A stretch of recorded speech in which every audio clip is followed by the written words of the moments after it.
नमस्कार दोस्तों, एक बार फिर से स्वागत है आपका वे फॉर सक्सेस क्लासेस का इस चैनल में।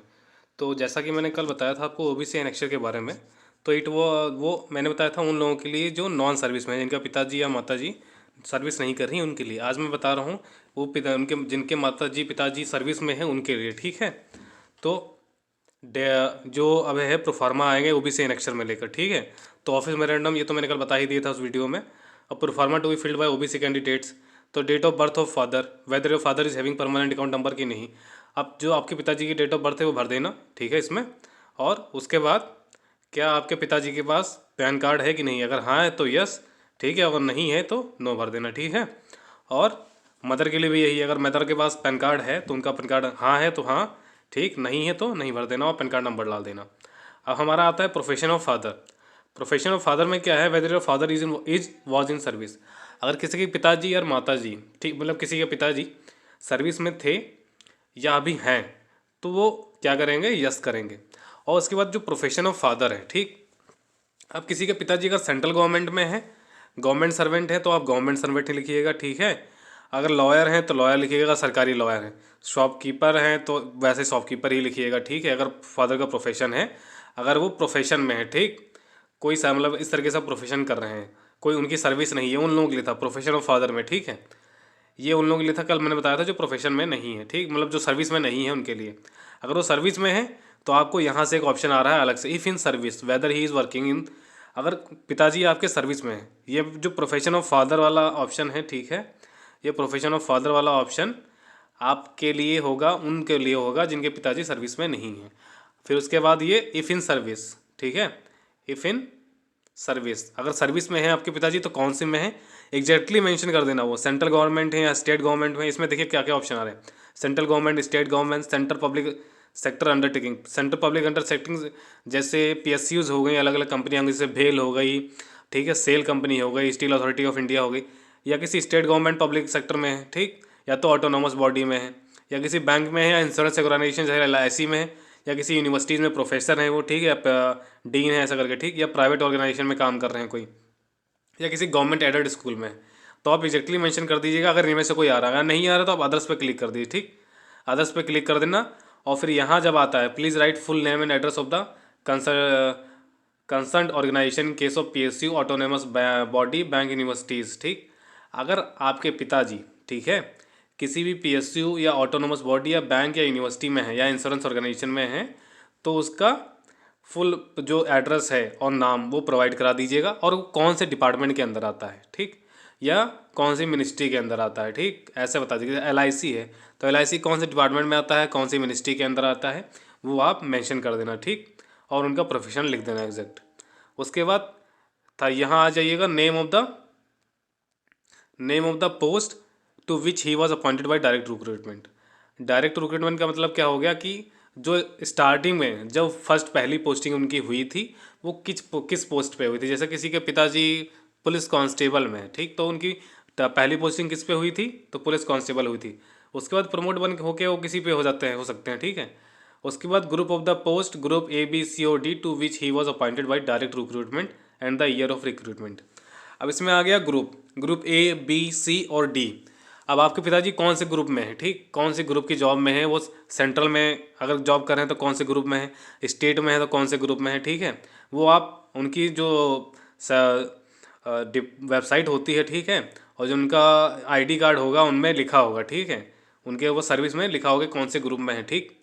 अगर किसी के पिताजी किसी भी उसमें सर्विस में नहीं आते हैं, ग्रुप ABCD और वो, ठीक है, और जो उनका रिक्रूटमेंट हुआ था वो किसी सर्विस में फॉल नहीं करता है ABC और D में, ठीक। तो क्या हुआ, if the post of organisation is not classified as group A, B, C, D और whether the post to which the father was appointed by direct recruitment is comparable or equivalent to any group A, B, C और D post in government as पर। अगर आपके पिताजी से group A, B, C और D किसी group के में नहीं है, ठीक, लेकिन उस पोस्ट के ग्रुप D है जैसे पोस्ट, तो उस ग्रुप D के इक्विवेलेंट किसी और ऑर्गेनाइजेशन में काम कर रहे हो, ठीक है, तो वो कंपेरेबल है कि नहीं है, ठीक। तो अगर कोई गवर्नमेंट ऑर्डर ऐसा है, जैसे आपके पिताजी हैं, ठीक, किसी के पिताजी पोस्ट ऑफिस में हैं और इनका जैसे पोस्टमैन पे हो गया, ठीक, डिपार्टमेंटल पोस्टमैन है, तो क्या वो मतलब ग्रुप D में आती है या ग्रुप C में आती है, ठीक। उसमें उसके कॉम्परेबल कोई है जॉब ग्रुप डी में, या सेंट्रल गवर्नमेंट का कोई ऑर्डर है कि जैसे अगर सेंट्रल गवर्नमेंट ने ऑर्डर निकाला कि इस डिपार्टमेंट, जो डिपार्टमेंट ऑफ पोस्ट है, मिनिस्ट्री ऑफ कम्युनिकेशन के अंडर में आता है, इसमें जो पोस्टमैन, डिपार्टमेंटल पोस्टमैन होगा वो इक्विवेलेंट होगा ग्रुप डी के एम्प्लॉय के, जो किसी दूसरे डिपार्टमेंट में है। क्या कोई ऐसा ऑर्डर पास किया है गवर्नमेंट ने? या कोई इस तरीके से कि किसी पीएसयू में काम कर रहे हैं आपके पिताजी, ठीक है, किसी एज अ वर्कर काम कर रहे हैं, और गवर्नमेंट ने ऑर्डर पास कर दिया उसके लिए कि ये वर्कर जो हैं, ये इनकी पोस्ट जो है वो इक्विवेलेंट है ग्रुप डी या ग्रुप बी सी या ग्रुप डी बी के किसी और ऑर्गेनाइजेशन में वर्क कर रहे हैं एम्प्लॉय के। उसका अगर कोई ऑर्डर है वैसा उस तरीके का, तो आप उसको अपलोड करना है, ठीक है, उसको अपलोड करना है। अगर हाँ है, यस है, तो आप अपलोड करना, नहीं है तो इसको नो कर देना, ठीक है। ऐसे ही नो कर देंगे तो यहाँ ये अपलोड करने के लिए नहीं आएगा। अगर यस करेंगे तो if the father has retire, resigned or terminated from service, the details of present status from the time of retirement. अगर आपके पिताजी रिटायर हो गए हैं या रिजाइन कर दिया, टर्मिनेट कर दिया गया था, तो उनका डिटेल देना है आपको, ठीक है। और या तो अगर री एम्प्लॉयमेंट कहीं हुआ है उनका, तो उसका मोड ऑफ री एम्प्लॉयमेंट देना है। फिर अगर आपके पिताजी किसी के यूएन, इंडियन मॉनेटरी फंड या वर्ल्ड बैंक में किसी में काम किया है उन्होंने, तो उसका अगर एम्प्लॉयमेंट डिटेल है आपका और कब कितने दिन काम किया है वो आप भर देना। अगर किया है यस कर दीजिए, अगर नहीं किया है तो नो कर दीजिए, मांगेगा नहीं, ठीक है। अब इफ़ द फादर, किसी के पिताजी अगर एक्सपायर हो गए हैं, ठीक है, और नहीं है, तो if the father is dead, date of is demise. अगर किसी के पिताजी डेड, उनकी डेथ हो गई है, तो उनका डेथ सर्टिफिकेट अगर बना है, ठीक, तो वो डेट यहाँ लिख दीजिएगा। अगर नहीं है तो क्या कर दीजिएगा कि आप जिस डेट को एक्सपायर हुए थे वो डेट मेंशन कर दीजिएगा सिंपली, ठीक है। और डेथ सर्टिफिकेट आप बनवा लीजिएगा, बनवा के रख लीजिए अपना। If the father suffers from permanent incapacitation while in service. आप किसी के पिताजी अगर परमानेंटली मतलब इनकैपेसिटेशन हो गए, मतलब जैसे किसी के पिताजी आर्मी में थे और किसी वॉर पे थे, किसी वॉर फ्रंट पे थे, और गोली लगने से या कोई हादसा होने से वो अब नौकरी करने लायक नहीं रहेगा, इनकैपेसिटी हो गई, ठीक, उनको तो हैं, वो थे कि नहीं थे, ठीक। अगर यस तो यहाँ यस भर दीजिएगा, अगर नहीं है तो यहाँ नो कर दीजिएगा, ठीक है। और इनकैपेसिटेशन से जैसे हो गए वाइल इन सर्विस, अगर नहीं है तो नो कर दीजिएगा, यस है तो यस कर दीजिएगा। ये father suffer from permanent incapacitation, date from which he so suffers, ठीक है। अगर वो जिनके इनकैपेसिटी हो गई, ठीक है, जब से वो सर्विस से इनकैपेसिटी हो गई, मतलब जॉब करने लायक नहीं बचे हैं, तो किस डेट से हुए हैं वो डेट लिख दीजिएगा, ठीक है। आगे आता है name of the post and group of the post and equivalent post, ठीक। अगर आपके पिताजी सर्विस में हैं तो आप उनकी पोस्ट को लिखिएगा, ठीक, and group of the post, पहले तो पोस्ट लिखिएगा यहाँ, ठीक, फिर कौन से ग्रुप में है वो, group A B C D, उस पोस्ट को लिखिएगा, ठीक। या तो फिर अगर पीएसयू में है या किसी एलआईसी ऑर्गेनाइजेशन में है, ठीक, इंश्योरेंस ऑर्गेनाइजेशन में है, तो वो जो पोस्ट है वो किसके इक्विवेलेंट है उनकी, ठीक, group A, group D, group C, किसके इक्विवेलेंट पोस्ट है वो आपको मेंशन करना है, ठीक। इक्विवेलेंट पोस्ट की क्या होगी, पे स्केल ऑफ द पोस्ट, कि उस स्केल मतलब कौन से पे स्केल पे हुए थे, कि 18,000 पे हुए थे, 42,000 पे, कौन से पे ग्रेड पे हुए थे। फिर उनका डेट ऑफ अपॉइंटमेंट, ठीक, अब डेट ऑफ अपॉइंटमेंट लिखना है, ठीक, उनका कि कौन सी डेट पे उनका अपॉइंटमेंट हुआ था या प्रमोशन कब हुआ था। जैसे अब किसी ग्रुप में नहीं थे वो, किसी के पिताजी जैसे डाक सेवक थे, वो किसी में नहीं आता है, ठीक, पोस्ट ऑफिस में थे, ग्रामीण डाक सेवक थे, एग्जाम्पल ले लो। अब उनका प्रमोशन हो गया पोस्टमैन में, जो डिपार्टमेंटल पोस्टमैन होता है, तो अब आपको प्रमोशन टू द पोस्ट की डेट लिखनी है कि डिपार्टमेंटल पोस्ट में वो कब प्रमोट हुए, ठीक। As at the time of appointment और प्रमोशन, अपॉइंटमेंट के टाइम में उनकी क्या एज थी या प्रमोशन के टाइम में, जैसे ग्रामीण डाक सेवक से पोस्टमैन बने तो उनकी अपॉइंटमेंट के टाइम में कौन सी कितनी एज थी, ठीक। अब मेथड ऑफ रिक्रूटमेंट लिखना है, appointment whether by direct recruitment, promotion, contract और अदर्स, ठीक, कौन से मेथड से रिक्रूट हुए हैं, जैसे किसी भी जॉब में है। अब जैसे बहुत से लोग देखिए वो हो रहा है कि जो आईएएस आ रहे हैं, देख डायरेक्ट रिक्रूटमेंट से आ रहे हैं उस तरीके से, ठीक है। तो अब जैसे उस तरीके वो भरेंगे, या कोई किसी के वॉलंटरी लिया गया है किसी को, ठीक, किसी के पिताजी, जैसे कोई किसी के पिताजी वो स्पोर्ट्स में थे, अब वॉलंटरी बेसिस पे उनको किसी चीज़ जॉब में रख, उसमें से गवर्नमेंट जॉब में रख लिया गया, ठीक, स्पोर्ट्स में बहुत अच्छा काम किया उन्होंने, तो उनको रख लिया गया। तो कौन सी तरीके से है, मेथड ऑफ रिक्रूटमेंट क्या था, प्रमोशन हुआ था, कॉन्ट्रैक्ट था या अदर्स था, ठीक, तो वो आपको लिख दीजिएगा। अब आता है फादर्स कॉन्स्टिट्यूशनल पोस्ट, अगर किसी के पिताजी कॉन्स्टिट्यूशनल पोस्ट पे रहे हैं, ठीक, तो इसमें यस कर दीजिएगा, ठीक। If yes, name of the post and duration on holding, फिर उसके बाद आप इसमें पोस्ट का नाम लिखेंगे और कितने दिन तक रहे हैं, ठीक। उसके बाद father's arm forces paramilitary services. अब देखिए किसी के पिताजी अगर पैरामिलिट्री फोर्सेस में हैं आर्म फोर्सेस में हैं, ठीक, तो if the father is was the rank of colonel and above in the army and to the equivalent force, आप वही लोग भरेंगे जिनके पिताजी कर्नल रैंक, जो आर्मी में होती कर्नल रैंक होती है, और उसके इक्विवेलेंट जो एयर फोर्स में रैंक होती है और नेवी में होती है।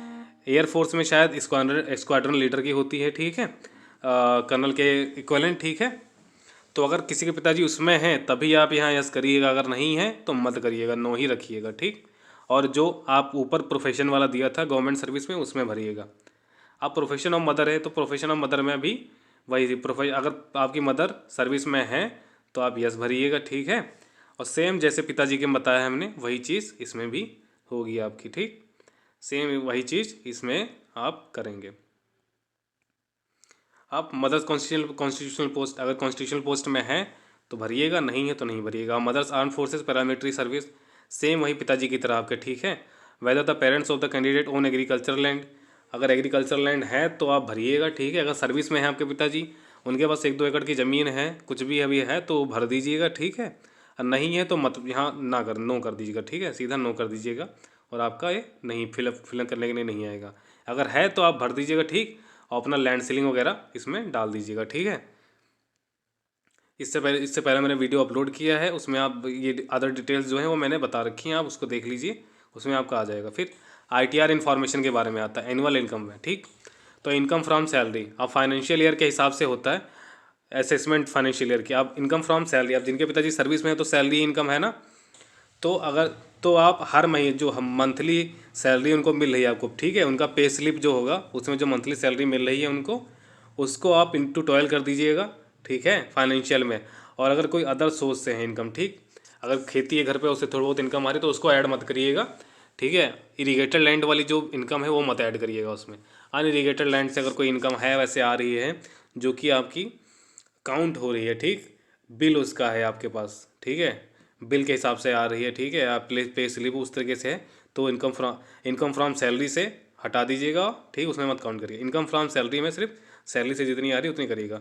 अब income from others, income from agriculture, अगर आपके पास कोई ज़मीन है थोड़ी बहुत तो एग्रीकल्चर से ज़मीन कोई अगर आ रही है इनकम आ रही तो इसमें लिख दीजिएगा, ठीक, असेसमेंट के हिसाब से कि आपकी इस साल कितनी रही। अगर एग्रीकल्चर इनकम से 2023-24 के असेसमेंट के अनुसार 2000 मतलब कि 2024-25 में जो हुआ है, 2023-24 पे काउंट करेंगे, 2025-24 में असेसमेंट हुआ है। अगर किसी की मान लो 12,000 है इनकम एग्रीकल्चर तो उससे पहले तो कम होगी, 10,000 होगी, या उससे पहले 8,000 होगी, तो इस तरीके से भरिएगा, ठीक। Income from other sources, other sources का मतलब कि अगर कोई रेंट है, किसी का हॉस्टल है वो रेंट पे दे रखा है, ठीक है, किसी का फ्लैट वगैरह रेंट पे दे रखे हैं, या शॉप वगैरह चल रही हैं, इस तरीके से, ठीक, अगर इनकम आ रही है तो वो इनकम लिख सकते हैं। Weather your father has filed the ITR, अगर आपके पिताजी ITR फाइल करते हैं, जैसे सर्विस में होंगे और उनकी इनकम अगर इनकम टैक्स क्राइटेरिया में आ रही तो ITR तो फाइल करते होंगे, तो क्या करिएगा, यस कर दीजिएगा, ठीक है। और इनकम जो तीनों ईयर का इनका ITR होगा फाइल, उसका कॉपी रखिएगा। Whether the ITR for the last 3 year in respect of your father are available with you for uploading, अगर आपके पास ITR है पिताजी का, ठीक है, अपलोड करने के लिए तभी यस करिएगा, अगर नहीं है तो नो कर दीजिएगा, ठीक। अब यहाँ एक अंडरटेकिंग आती है, I will submit the complete ITR to the commission before at the date of interview. अगर आप सिलेक्ट होते हैं, ठीक, तो आपकी जो पिताजी की ITR जो जो आपने फाइल करी है वो सारी ITR की कॉपी निकलवा लीजिएगा और यहाँ अंडरटेकिंग कर दीजिएगा, ठीक, कि आप फाइल करेंगे, ठीक है। यहाँ यस कर दे रहे हैं तो यहाँ अंडरटेकिंग, यहाँ अगर आपके ITR है अपलोड कर रहे हैं, ठीक है, अगर अभी से अपलोड कर रहे हैं ITR तो आपको अंडरटेकिंग लेने की ज़रूरत नहीं पड़ेगी। अगर आप फाइल नहीं कर रहे हैं ITR और आपके पिताजी ITR फाइल करते हैं, अगर यहाँ नो करेंगे तो आपको यहाँ अंडरटेकिंग लेनी पड़ेगी ऐसे, ठीक है। आई विल सबमिट द, अगर आप अभी अपलोड नहीं कर रहे हैं ITR तो आप जो ITR है उनको निकाल के रख लीजिएगा और जब आपका सिलेक्शन हो जाएगा, ठीक है, तो इंटरव्यू के टाइम में आपको सबमिट करनी पड़ेंगी, ठीक। अगर यहाँ नो कर रहे हैं तो ऐसे, नो कर रहे हैं तो ऐसे आपको करना पड़ेगा। अगर 1 ईयर की नहीं है, अगर किसी का 1 साल की है और 2 साल की नहीं है तो यहाँ नो कर देना, वाह, यहाँ यस करके अपलोड कर देना, ठीक है। और यहाँ अपलोड कर, यहाँ सेम यहाँ मदर का ऐसी एनुअल इनकम और आ जाएगा, ठीक, अंडरटेकिंग आ गई। फिर उसके बाद आप upload merge ITR files, upload merge ITR files of father and mother, अगर मदर और फादर दोनों की ITR है फाइल होती है, ठीक, दोनों सर्विस में है तो यहाँ मर्ज कर दीजिएगा, ठीक, और उसको अपलोड कर दीजिएगा। तो details of wealth held by parents, कौन कौन सी मतलब डिटेल्स ऑफ वेल्थ में है, अगर है तो उनके पास बता दीजिएगा, ठीक है। अगर कोई भी वेल्थ वैसी है इस तरीके से कि कितने उनके पास, जैसे अलग किसी की दुकानें हैं, किसी का हॉस्टल है अलग से, या कोई मकान अलग से जो किराए पे चल रहा है, उस तरीके से अगर वेल्थ है तो आप बता दीजिएगा, ठीक। और whether the wealth held is above the exemption limit as prescribed in wealth tax act, और या मतलब बहुत ज़्यादा सोना चांदी है, बहुत ऐसे रखा है उन्होंने पास, और वैसे जो नॉर्मली है whether the wealth held is above the exemption limit as prescribed in wealth tax act, ठीक है, तो उसको आप कम ही रखिएगा, उसमें नो ही कर दीजिएगा, ठीक है, नो रखिएगा। इतनी वेल्थ तो होती ही नहीं, ठीक, बहुत ज़्यादा वेल्थ तो पूंजीपति होंगे उनके पास ही होगी, ठीक, ऐसे रखिए। तो इसमें नो कर दीजिएगा, ठीक, एग्जाम्पशन लिमिट से उसको नो करिएगा। Upload documentary proof, whether documentary proof is in support of service status land holding income from different sources property held by parents, if yes upload documentary proof.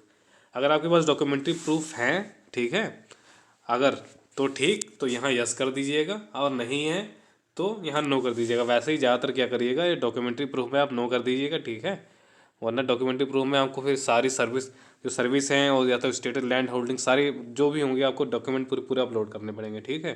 तो यहाँ no कर देंगे तो आपको upload करने की ज़रूरत नहीं पड़ेगी इसको। बाकी जब इंटरव्यू के टाइम में अगर मांगा जाता है आपको, तो उनका आप एफिडेविट लगा दीजिएगा कि उस समय अवेलेबल नहीं थे, और आप दे दीजिएगा, ठीक, इससे कोई दिक्कत नहीं। फिर उसके बाद एक अंडरटेकिंग आएगी और अपना अंडरटेकिंग फिल कर दीजिएगा, ठीक है। तो ये रहा उन लोगों के लिए जो सर्विस में है, जिनके पिताजी और माताजी या दोनों लोग, ठीक है। बाकी कोई डाउट हो तो आप पूछ लीजिएगा कमेंट बॉक्स में, मैं रिप्लाई कर दूंगा, ठीक। और जो सर्विस में नहीं है लोग, उनसे पहले, इससे पहले मैंने वीडियो अपलोड किया है, उसको देख लीजिएगा, और अदर डिटेल्स भी उसमें ही देख लीजिएगा, ठीक। थैंक यू एंड जय हिंद। और अच्छे से फॉर्म भरिए, कोई भी डाउट हो तो पूछ लीजिएगा, और अपने दोस्तों के साथ शेयर करिए। अगर कोई भी दिक्कत आ रही है तो कमेंट बॉक्स में कमेंट करिए, रिप्लाई करूँगा।